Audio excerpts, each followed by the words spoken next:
Today's video is a conclusion of Barton Russell's theory of descriptions. In this video, I shall be discussing how Russell is proposing solution to the puzzle called negative existentials. In our preceding video, we have elaborately dealt with this puzzle along with other two puzzles. But for now, let me introduce this puzzle very briefly. The puzzle is negative existentials. Existence is being negated. So, why is this called puzzle? What is problematic in this puzzle? So, this has been formulated in a question form. Russell is posing the problem in a form of question. And the question goes as, how can a non-entity be the subject of a proposition? How can a non-entity be the subject of a proposition? So this was the question that Russell is raising to address this puzzle. Say for example, propositions having empty definite descriptive phrases as their subject term. For example, the Golden Mountain does not exist. The present King of France does not exist. The Pegasus does not exist. And so on. If you observe all the instances like we mentioned now, these propositions have the subject term empty definite descriptive phrases. Empty definite descriptive phrases fails to refer to anything. That's why there is a reference failure. But still, that does not make them meaningless. That does not make the proposition meaningless. Still, they are meaningful. All right. So, empty definite descriptive phrases, why are they problematic? The problematic area is that in these sort of propositions, the being of anything is denied. So, it always leads to contradictory when the being of anything is negated or denied. For example, let's take the example, the present King of France does not exist. In France, presently there is no monarchical system, so there is no kingship. That is why the present King of France refers to nothing, no one. So there is a reference failure, but at the same time, it does not make the sentence meaningless. It is still meaningful. The present King of France does not exist. So in the subject position, the empty definite descriptive phrases, which is the null class, that do not refer to anything, and this is being presupposed, assumed.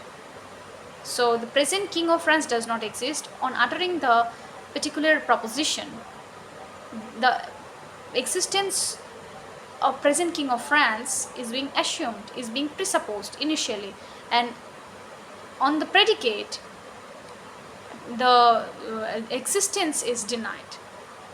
So this leads to a contradiction. When the being of anything is being of anything is negated, this is a sheer contradiction. And problem lies in this fact. So, how Russell is proposing solution to this problem? Again, he is drawing upon the distinction between primary occurrence and secondary occurrence. In our last video, I have discussed how he is solving the second puzzle, law of excluded middle, how he is able to save the law of thought known as law of excluded middle by means of the distinction between primary occurrence and secondary occurrence. So these proposition, the present King of France does not exist. It is ambiguous because it can have two readings. Okay, this is true. In fact, in our ordinary, if we look at the proposition, the present King of France does not exist, in our ordinary reading, subject predicate form, if we interpret it as a sentence having subject and predicate. Subject is the present king of France, and the predicate is does not exist, non-existence. So on primary reading, on ordinary reading, it turns out to be true. Okay, the present king of France does not exist. It is true. But since there is no presently there is no king in France, so how can this sentence be true? It is contradiction. So how Russell's solution is proceeding? Russell is making distinction between primary occurrence and secondary occurrence, between narrow scope and wider scope. Both these two pairs of terminologies are equivalent. Primary occurrence is equivalent to narrow scope, secondary occurrence is equivalent to wider scope. So on one reading, the logical form goes as: there is at least one person such that is king of France, and nothing else is king of France, and does not exist. Again, I am reiterating it carefully. You listen to this logical paraphrasing. There is at least one person such that is a king of France, and nothing else is king of France, and does not exist. Here the not only qualifying the existence, does not exist. So again, it is the logical form of the original statement consists of three conjuncts, and the compound is the conjunctive proposition that consists of three component conjuncts. Since there is not exactly one person such that is king of France, this is false, and falsity of one component of entire conjunctive proposition make the whole compound conjunctive proposition false. Getting it? This is simply as per the 19th rules. The entire conjunctive proposition, the whole compound, becomes false. Why? Because its component conjunct, that is the first one, there is at least one person such that is the king of France. This is false, because there in fact is no, as a matter of fact, there is no king, and there is no anyone like a king of France right now. So this is one interpretation, this is one reading. This is called primary occurrence. Why primary? Because Kant is Kant is considering is a primary occurrence. The not here, the negation comes at the end of the conjunction. It does not exist. The term not is qualifying only existence, and it is coming at the end of the logical analysis.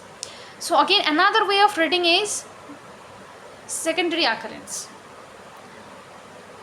And on secondary occurrence, on another way of analysis, if we did it on secondary occurrence, through secondary occurrence, then how the logical paraphrasing will be?